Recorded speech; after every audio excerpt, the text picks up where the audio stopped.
months since Hurricane Michael devastated the Panhandle, and some lawmakers are sounding the alarm. They say Congress failed to include disaster relief aid in the spending bill, which kept the government open. They want to know, how can Washington address the needs of those devastated by Hurricane Michael? Our Washington Bureau reporter Samantha-Jo is joining us live at 5:07, hopefully with that answer. Hi, SJ.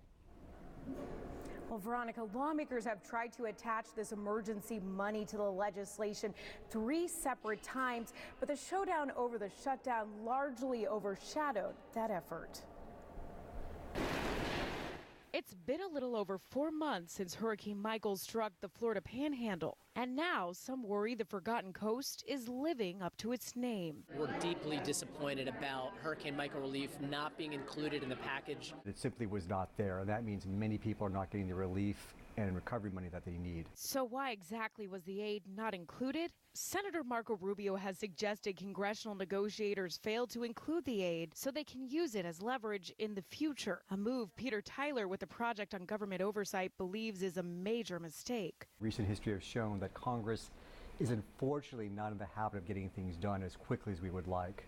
We may have to see this happen through the normal appropriations process, which may mean the end of the year. While the bill did not include the disaster funding for victims of Hurricane Michael, it did include $12 billion to top off FEMA's disaster relief fund. That's very useful.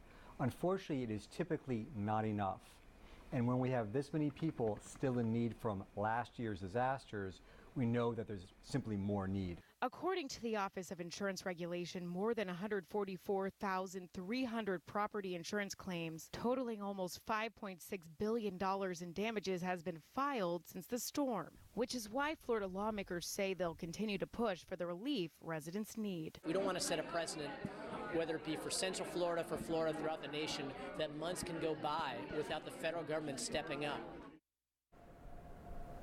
Well, making this all even a little bit more complicated, FEMA Administrator Brock Long submitted his resignation last week, which experts believe could impact, preparing for future storms in the future. We're live on Capitol Hill this evening. Samantha-Jo, Spectrum, Bay News 9. All right, thank you, SJ.